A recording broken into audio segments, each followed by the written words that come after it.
Halo teman-teman, selamat beraktivitas dimanapun kalian berada. Terima kasih sudah mampir sejenak ya. Kita akan melihat salah satu terobosan atau solusi yang saya coba hadirkan ya.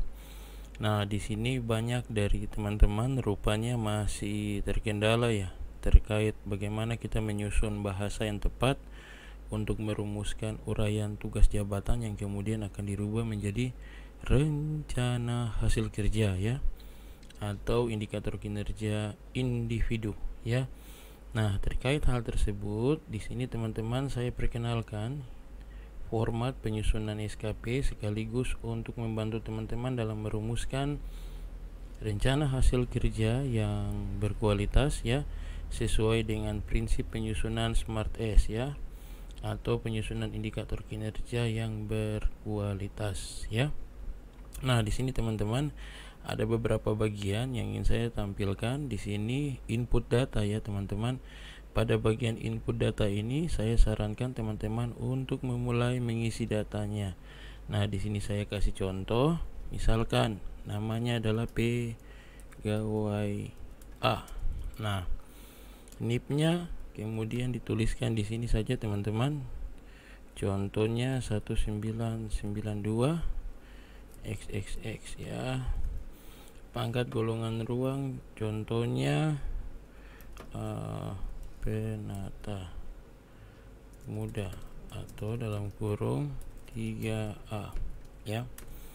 Nah, jabatan saya contohkan di sini mungkin kepala sub bagian ya, subbagian kepegawaian ya. Oke, unit kerjanya contoh dinas A.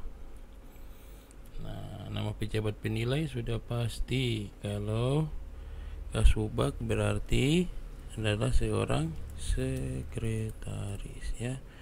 Kemudian dinas A diisi lagi ya. Nah, setelah itu diisi namanya di sini mungkin contohnya pegawai B ya. Untuk NIP-nya dicontohkan 1991. Nah, untuk pangkat dan golongan ruangnya mungkin dirubah tingkat 1 berarti 3B ya. Nah, nama atasan pejabat penilai kinerja sudah pasti. Setelah sekretaris pasti di sini adalah kepala dinas ya. Biasanya kita kan kebiasaan tulis kepala dinas A atau sebagainya, tapi saya sarankan teman-teman agar baik di sini jangan ditulis kepala dinas, tetapi ditulis saja kepala, di bawahnya baru ditulis dinas A ya. Untuk pangkat dan NIP dan sebagainya nanti menyesuaikan saja ya teman-teman, karena ini hanyalah contoh. Nah, ini untuk pegawai yang dinilai, pejabat penilai kinerja, dan atasan pejabat penilai kinerja. Nah, berikutnya ada yang namanya isian untuk data SKP. Di sini teman-teman harus isikan nama instansi. Untuk nama instansinya saya contohkan saja di sini ya teman-teman. Contohnya dinas A, tapi hurufnya semua harus besar ya teman-teman, atau huruf kapital. Kemudian tempat penetapan SKP di sini saya contohkan Jayapura, tulisannya seperti begini saja. Untuk pemerintah provinsinya sama seperti begini, bisa juga pemerintah kabupaten X ya, bisa juga. Periode kinerjanya teman-teman, di sini saya sarankan kalau tidak terjadi mutasi kepegawaian ya, yang bersangkutan atau teman-teman sendiri berada di satu unit kerja dari 1 Januari sampai 31 Desember, maka dibiarkan saja untuk tahun 2022, begitu juga untuk 2023. Kecuali teman-teman mengalami mutasi kepegawaian. Contohnya di sini ya, kalau teman-teman mengalami mutasi kepegawaian, contohnya terjadinya di Nah, saya contohkan di sini bukan 1 Januari sampai dengan Desember tahun 2022, tapi dia terjadi mutasi kepegawaiannya misalnya di 25 ya, 25 Mei. Berarti apa? 1 Januari sampai dengan tanggal, coba kita lihat di tahun 2022 ya. 2022 di bulan Mei. Nah, bulan Mei tanggal terakhirnya adalah 31. Berarti 1 Januari sampai dengan 31 Mei ya. 1 Januari sampai dengan 31 Mei tahun 2022. Nah, tanggal penetapannya tetap 1, tanggal penilaian pertamanya yaitu tepat setelah tanggal 31 Mei, berarti tanggal 1 Juni ya. Juni 2022. Nah, untuk berikutnya tanggal penilaian kedua ini yang saya maksudkan di sini, penilaian pertama ini dilakukan oleh atasan langsung. Penilaian kedua dilakukan oleh atasan pejabat penilai ya. Kalau untuk atasan pejabat penilai, teman-teman mau setting tanggalnya sama atau beda tergantung teman-teman ya.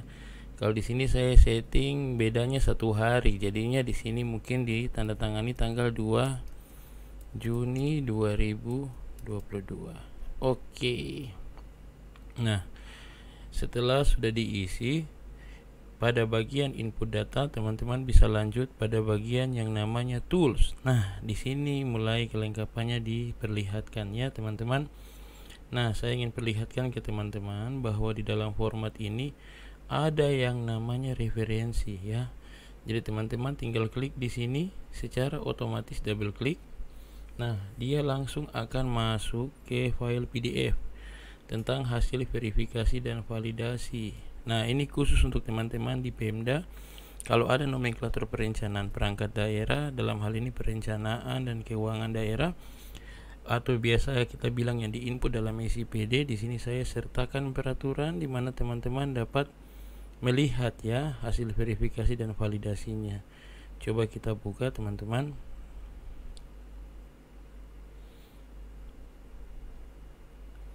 Nah, bentuknya seperti begini ya teman-teman, keputusan Menteri Dalam Negeri tentang perubahan.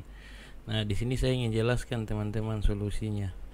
Yang saya jadikan solusi untuk teman-teman adalah bagaimana kita menyusun SKP menggunakan batas kewenangan masing-masing ya.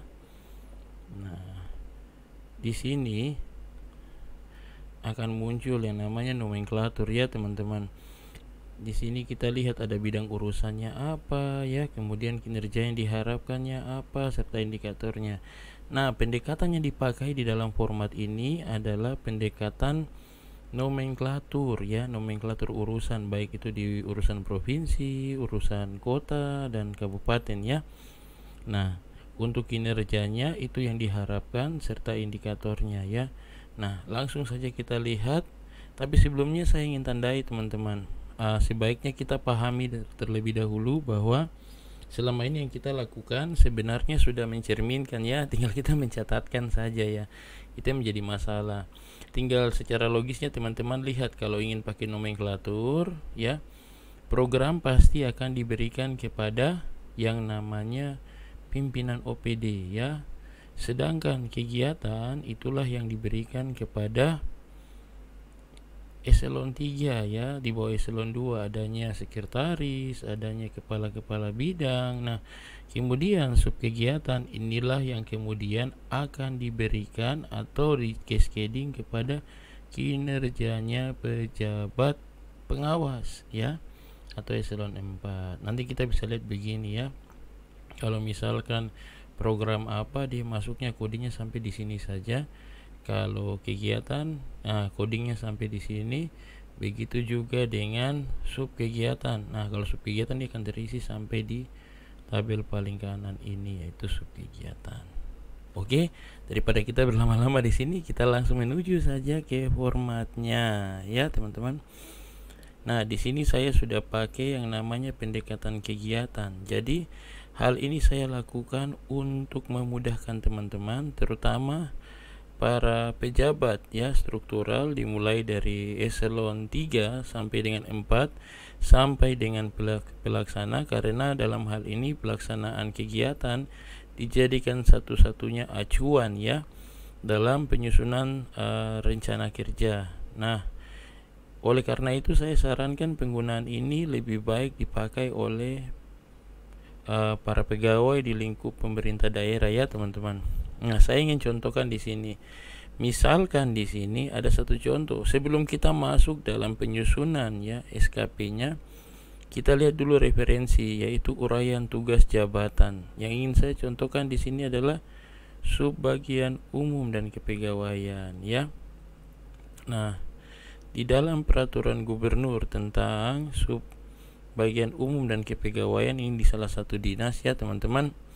Di sini tugasnya sudah tertulis ya teman-teman. Mulai dari menyusun rencana kerja subbagian, melaksanakan menerima pendistribusian surat naskah dinas, melaksanakan penomoran sebagainya. Ini kan panjang sekali teman-teman. Nah, memang kalau per butir ini ya kita bisa jadikan sebagai uraian tugas atau rencana hasil kerja yang dilaporkan setiap saat. Akan tetapi jikalau yang ingin diinput ke dalam SKP tahunan adalah induk kegiatan, maka teman-teman harus memastikan bahwa uraian tugasnya adalah singkat adanya yang kita masukkan ya. Contohnya di sini menyusun rencana kerja subbagian, oke, berarti menyusun RKA, jadilah satu uraian tugas. Nah, kemudian melaksanakan penerimaan pendistribusian pengiriman. Di sini bicara soal surat naskah dinas. Sama juga di bawah juga naskah dinas dan tata naskah dinas. Nah, berarti apa? Dua ini bisa digabung jadi satu teman-teman. Karena kedua uraian tugas ini masih membahasakan di dalamnya ada produk hasil kerjanya berupa surat dan naskah dinas, sama dengan di bawah yaitu naskah dinas dan tata naskah dinas ya.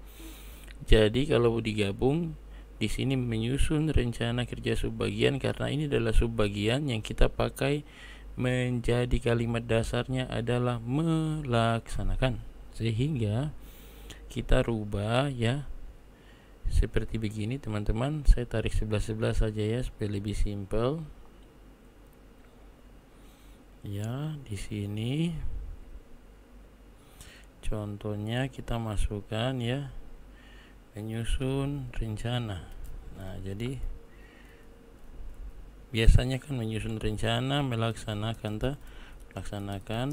penyusunan rencana kerja subbagian. Nah, yang kemudian menjadi permasalahan teman-teman adalah bukan melaksanakan yang kita tulis ya teman-teman. Ingat, sudah berubah ya, bukan lagi melaksanakan tetapi menjadi terlaksananya. Ini khusus untuk eselon 4 ya. Nah, terlaksananya penyusunan rencana kerja subbagian ya, contohnya umum dan kepegawaian. Oke. Nah, tinggal kita cari yang berhubungan dengan rencana kerja dari butir kegiatan yang ada menggunakan pendekatan. Nah, pendekatan indikator yang ada di dalam nomenklatur. Di sini contohnya, oh ini berbicara penyusunan rencana kerja. Berarti tinggal dirubah di sini yang berbicara tentang rencana kerja. Caranya, nah seperti yang tadi teman-teman klik double ya, rencana kerja. Langsung diklik double, diketikkan rencana kerja. Nah,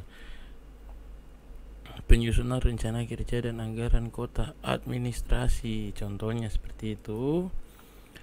Perencanaan kita tinggal cari ya, perencanaan.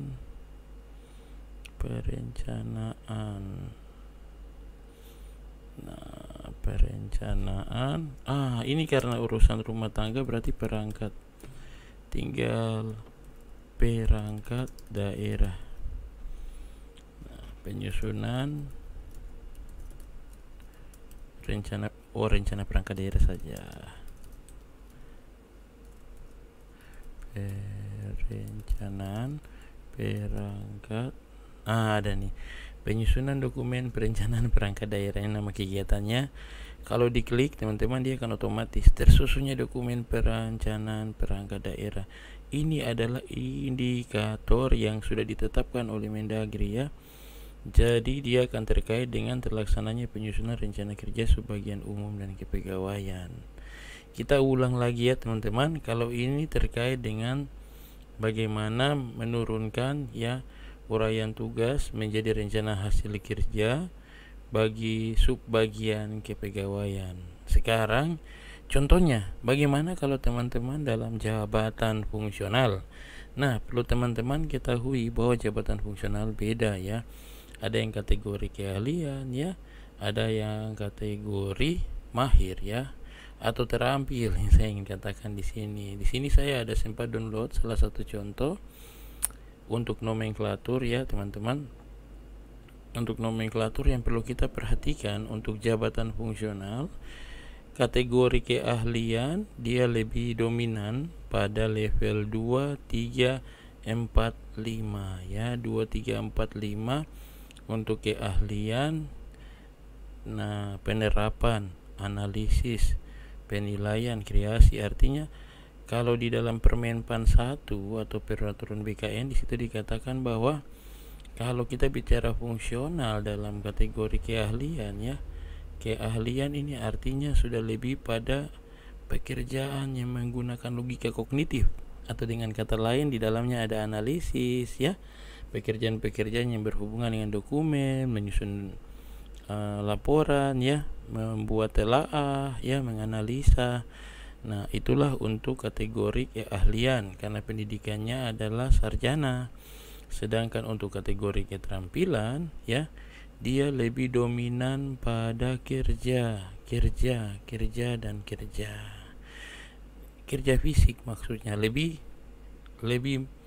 simpel daripada seorang jabatan fungsional keahlian. Nah, karena dimulai dari level 1, 2, 3 dan 3. Nah, meniru secara terbimbing, melakukan gerak secara mekanistik dan reaksi natural, melakukan gerak kompleks. Jadi dia lebih pada gerak ya.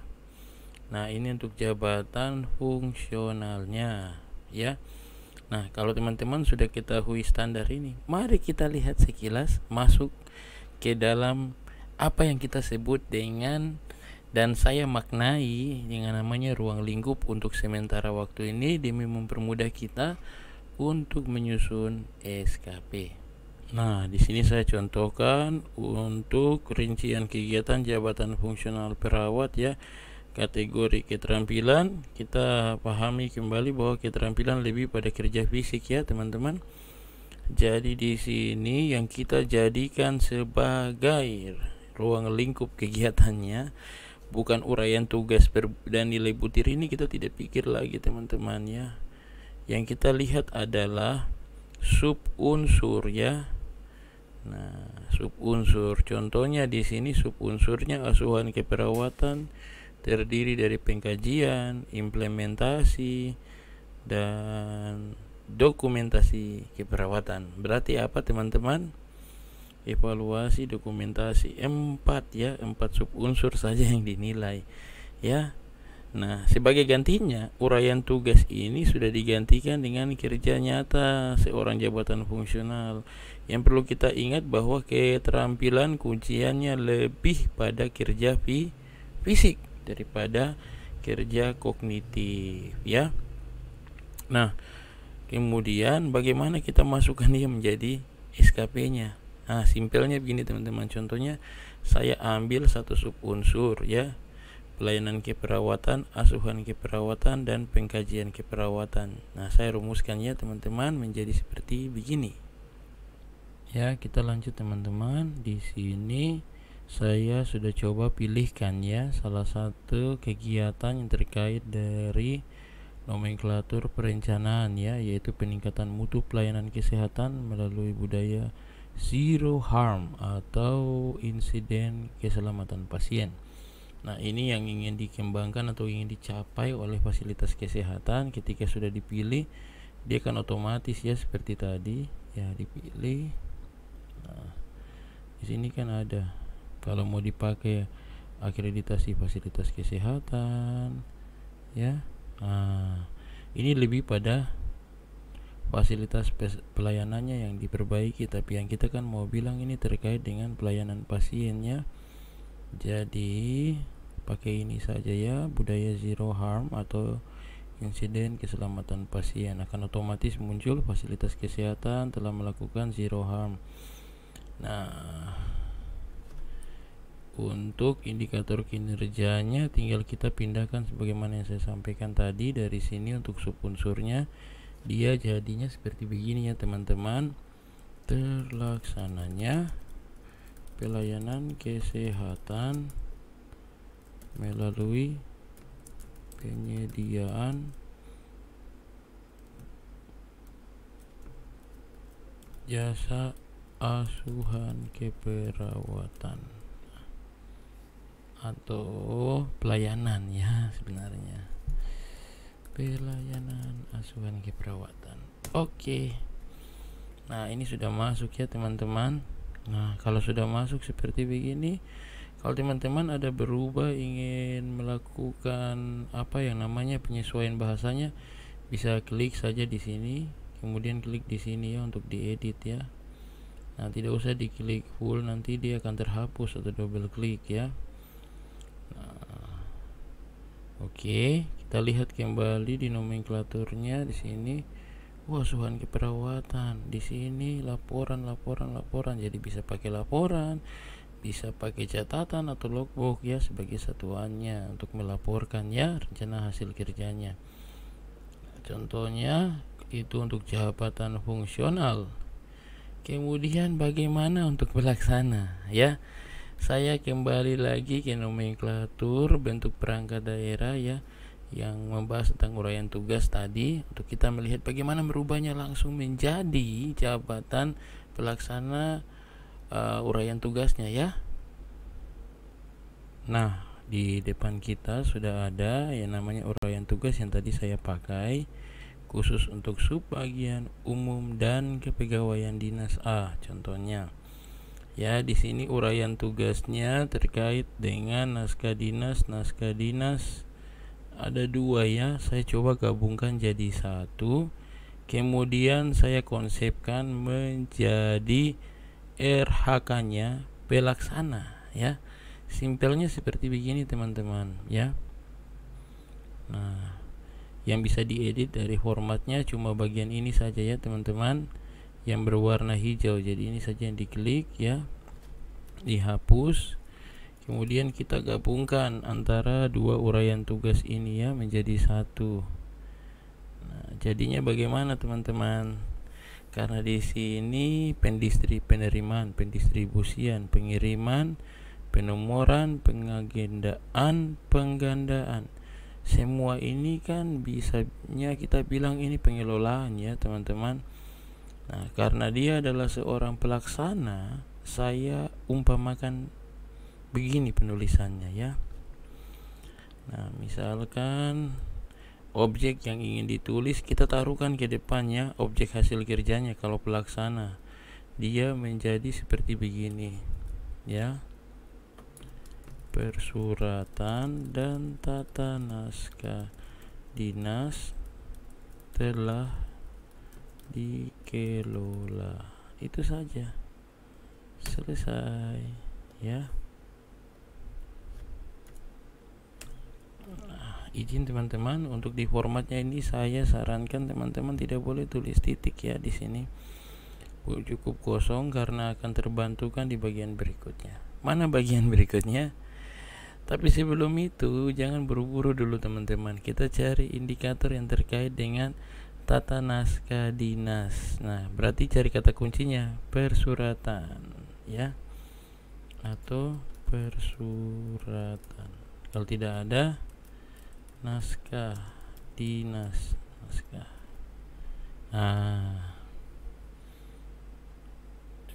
Di sini tidak ada, berarti persuratan atau surat tinggal kita cari di sini ya.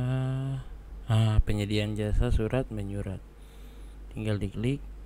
Iya, terlaksananya penyediaan jasa surat menyurat. Itu sudah menjadi indikator yang terkait. Coba saya besarkan sekarang teman-teman untuk kita lihat toolsnya. Nah, di sini ada 3 contoh ya teman-teman. Paling atas untuk pejabat struktural ya. Di bawah ini untuk seorang jabatan fungsional ya, dengan memakai ruang lingkup berbasis subunsur. Kalau yang di bawah ini untuk jabatan pelaksana ya. Nah, satu hal yang teman-teman perlu pahami bersama, saya sudah berikan catatan bahwa budayakan dan biasakan membaca petunjuk terlebih dahulu ya. Di sini petunjuknya dapat teman-teman baca setelah mengunduh formatnya pada deskripsi video ini ya teman-teman. Nah, di sini kalau singkatnya tadi contohnya, tata cara pengisiannya juga saya sertakan di sini ya teman-teman. Untuk pelaksana dan staf bahasanya bagaimana ya, eselon 3 bahasanya bagaimana ya, itu sudah ada, tinggal teman-teman pilih eselon 4 sampai fungsional tertentu ya. Oke, kita lanjut. Setelah tadi petunjuk satunya pilih kegiatan, di sini berbasis nomenklatur, kemudian tentukan indikator kinerja individu atau rencana hasil kerja tanpa mencantumkan tanda titik di belakang. Mengapa tidak ada tanda titik atau ya simbol di situ ya? Biasa kita akhiri satu kalimat dengan titik. Kita lihat pada bagian tools selanjutnya. Nah, disinilah toolsnya ya. Terlaksananya penyusunan rencana kerja sebagian umum dan kepegawaian. Nah, sesuai dengan rencana kegiatan program yang telah ditetapkan. Sudah tidak bisa diklik, ini sudah terkunci teman-teman ya. Nah, di mana sebenarnya kita ingin menyetingnya?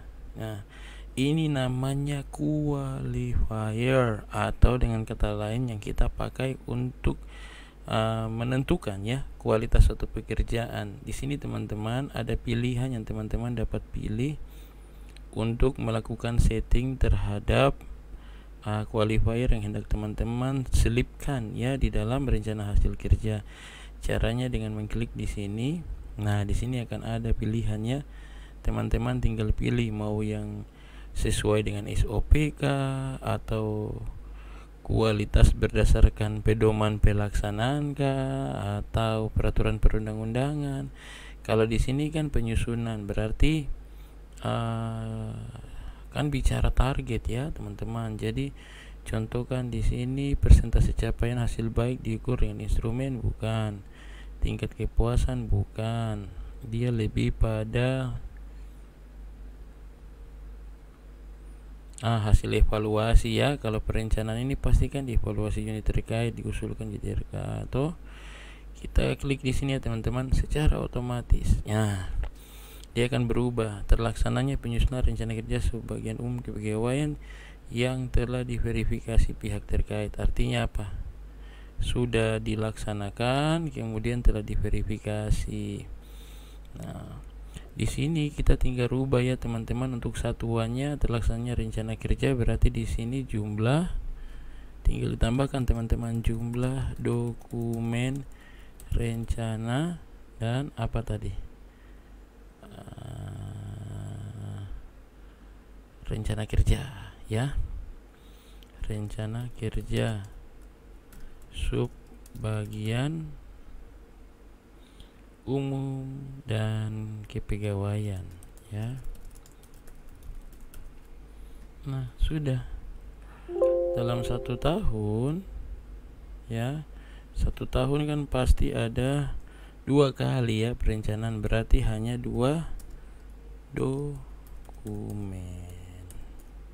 Oke. Nah, itu saja. Setelah teman-teman pilih untuk qualifiernya, di sini teman-teman pilih diukurnya bagaimana ini.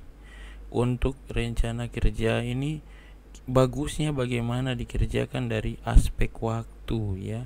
Dari aspek waktu di sini ada pemilihannya dari penyelesaian, rentang waktu realisasi, batas waktu, durasi waktu, standar waktu, dan waktu paling ideal. Saya ingin coba pakaikan di sini waktu paling ideal karena kan penyusunan rencana kerja harus sesuai dengan waktu yang telah ditetapkan ya.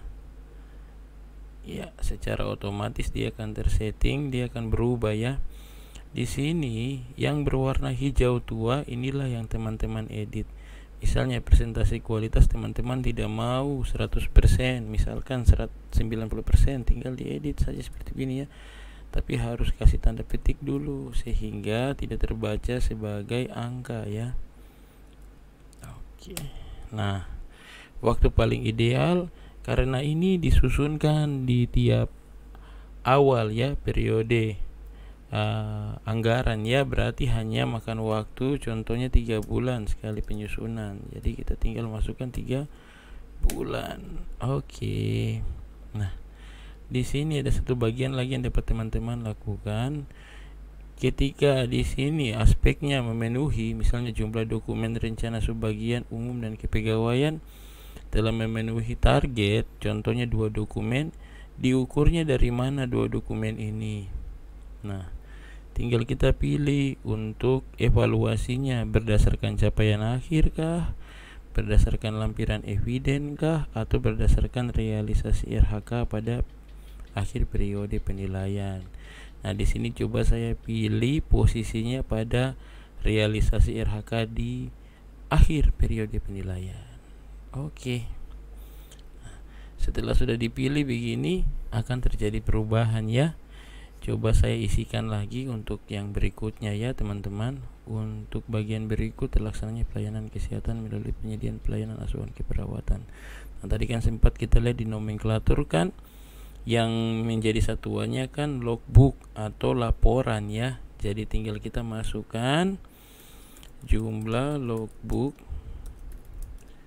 catatan pelayanan yang diberikan kepada penerima layanan contohnya ya. Enter di sini logbooknya misalnya 1 tahun, 1 logbook atau 1 dokumennya atau laporan ya, istilahnya laporan. Nah, presentasi kesesuaian yang peraturan undang-undangan kan ini pelayanan ya, asuhan keperawatan dan sebagainya ini kan pelayanan, berarti kita harus berdasarkan standar ya. Standarnya pasti kepuasan masyarakat ya, berarti pakai persentase tingkat kepuasan masyarakat. Nah, kita pilih, dia akan otomatis muncul di sini ya. Untuk qualifiernya terlaksananya pelayanan kesehatan melalui penyediaan pelayanan asuhan keperawatan sesuai dengan data faktual hasil pengukuran tingkat kepuasan pengguna internal atau eksternal ya. Nah, tingkat kepuasannya contohnya di sini saya targetkan 80% ya.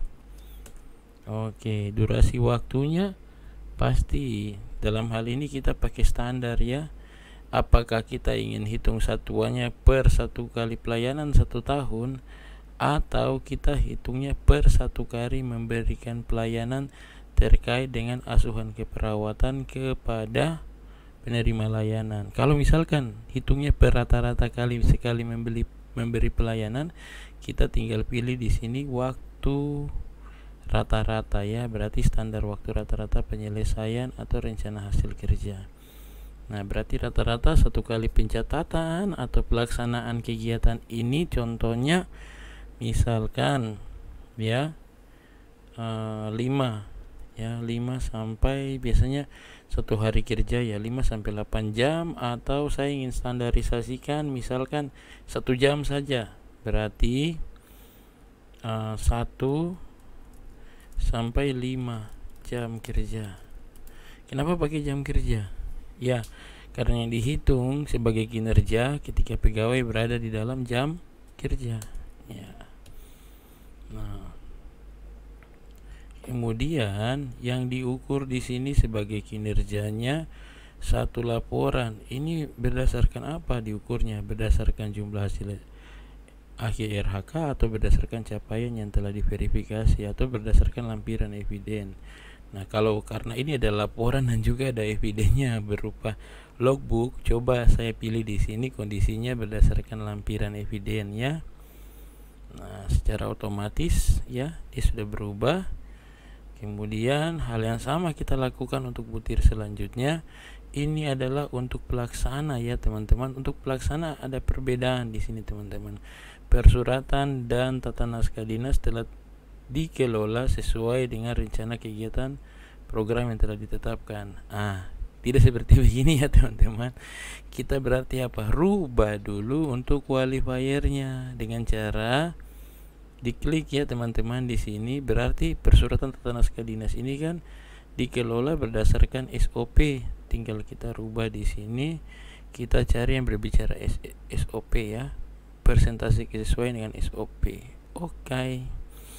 Nah, tinggal dituliskan untuk satuannya di sini jumlah surat ya, jumlah dokumen ya, dokumen atau naskah saja ya, naskah dinas, persuratan ya, persuratan saja, persuratan dan naskah dinas yang dikelola. Contohnya di sini 80 ya, 80 sampai 125 dokumen atau berkas ya, berkas persuratan atau tata naskah dinas dalam 1 tahun ya. Nah, kemudian di sini targetnya coba saya masukkan 100% ya teman-teman. Nah, realisasi waktunya pasti kita pilih ya teman-teman, waktu pelaksanaan yang sesuai. Nah, waktu pelaksanaan yang sesuai di sini untuk persuratan, apakah kita hitung persuratnya atau kita hitung keseluruhan total waktu yang memberikan pelayanan dalam kurun waktu 1 tahun. Kalau ingin rata-rata persuratan, karena di sini 80 sampai 125 berkas, berarti kita rubah di sini sama seperti tadi berdasarkan waktu rata-rata. Oke, setelah sudah pilih begini, berarti satu kali dia mengelola dokumen, misalnya standarnya 30 sampai 45 menit. Nah, kemudian di sini pilih lagi. Kemudian di sini dipilih berdasarkan capaian akhir, lampiran eviden. Nah, kalau di sini kan pasti jumlah ya, jumlah yang dipakai. Nah, dan juga memenuhi ekspektasi pimpinan. Tinggal pilih ini saja, tidak usah dirubah-rubah. Oke. Ya, ketika teman-teman sudah isi sampai di sini, saya rasa cukup untuk kita lanjut lagi pada bagian selanjutnya dari tools yang disediakan ini. Ya. Untuk lanjutnya kita akan masuk ke SKP tahunan. Kita akan melihat bagaimana bentukan dari yang kita isi di sini. Oke. Ingat teman-teman, tugas teman-teman hanya mengisi yang berwarna hijau tua ya. Sedangkan berwarna hijau muda atau skala abu-abu ini hanya dipilih. Begitu juga untuk di bawah ini ya teman-teman. Kita masuk langsung ke SKP tahunannya. Ya, kita lanjut. Kita lihat di sini teman-teman. Di sini hasil pengisian dari tools yang tadi itu sudah masuk ya. RHK-nya, speknya semua secara otomatis di dalam SKP tahunan teman-teman. Dia akan jadi seperti begini, yaitu rencana hasil kerja pimpinan yang diintervensi. Dia akan masuk ke sini, tersusunnya dokumen perencanaan perangkat daerah ini diambil dari mana? Seperti yang tadi saya sampaikan, nomenklatur perencanaan. Setelah itu kita masuk ke rencana hasil kerja yang sudah diedit. Tadi akan masuk seperti begini ya teman-teman. Dia sudah masuk bersama dengan qualifiernya ya. Terlaksananya penyusunan rencana kerja sebagian umum dan kepegawaian yang telah diverifikasi pihak terkait. Nah, untuk indikator kinerja individunya sudah masuk secara otomatis ya teman-teman. Jadi tidak perlu teman-teman edit ulang lagi ya. Semuanya sudah masuk otomatis. Bagaimana dengan kelebihan-kelebihan yang ke bawahnya nih teman-teman? Caranya simple, tinggal dihapus saja ya teman-teman. Cara hapusnya begini. Diklik, ditarik sampai ke bawah ya. Nah, ditarik sampai ke bawah, contohnya di sini 3 sampai ke bawah ya. Nah, kemudian klik kanan, sembunyikannya teman-teman. Oke, selesai. Uraian tugasnya jadi seperti begini ya. Nah, kemudian itu kan cuma 2 yang kita munculkannya. Berarti untuk lembar selanjutnya sama, 2 lagi. Caranya dengan pilih seperti tadi ya, sembunyikan. Oke.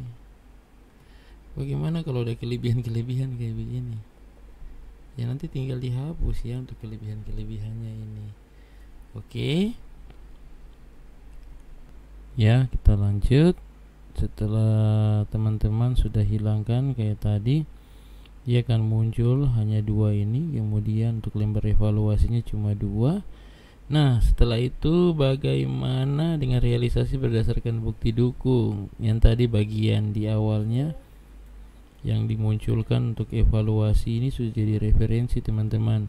Secara otomatis dia akan masuk ya untuk berdasarkan ini, kata berdasarkan ini dia akan masuk ke bagian dokumen evaluasi ya. Di lembar evaluasi di sini akan muncul secara otomatis contohnya.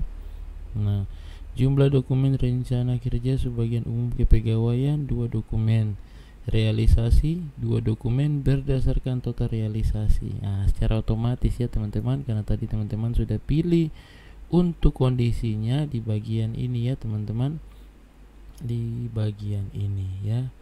Ini dipilih kondisinya di sini, akan mengikuti juga pada lembar evaluasi secara otomatis ya. Bagaimana untuk umpan balik? Untuk umpan balik teman-teman tinggal pilih saja ya kalimat yang sesuai. Misalnya hasil pekerjaan telah memenuhi ekspektasi saya. Nah, ya untuk kualitasnya sudah sesuai dengan yang saya harapkan. Waktunya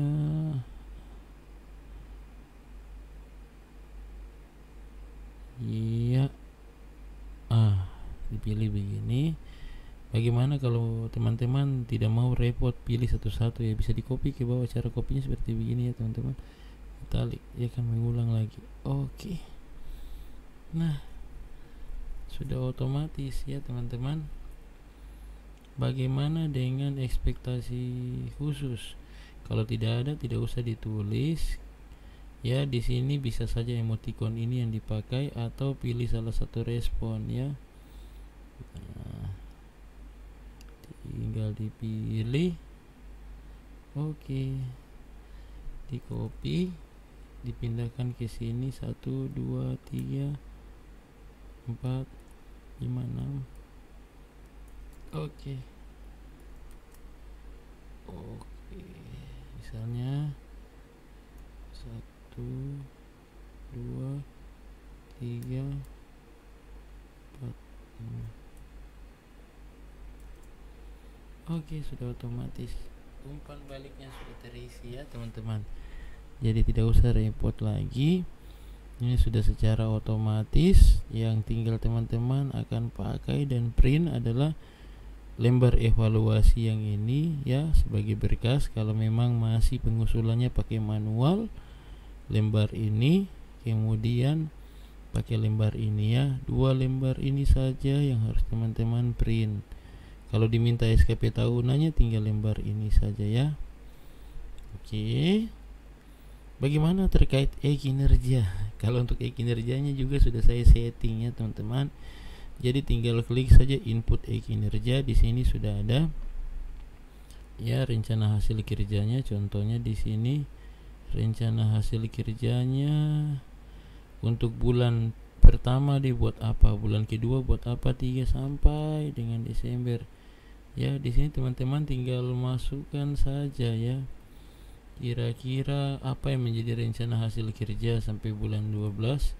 Kemudian evidennya dimasukkan di sini. Untuk link evidennya nanti bisa di copy ke sini ya. Oke. Bagaimana dengan nomenklatur yang tadi dipakai? Kalau teman-teman ingin cari tahu Di sini juga ada ya, sudah saya masukkan dalam bentuk Excel, tinggal dipilih, dicari. Mau difilter juga bisa ya. Kira-kira kalau teman-teman merasa kurang clear bisa difilter di sini juga. Ini untuk tingkatan provinsi, untuk kabupaten kota juga ada di sebelah, bisa difilter ya.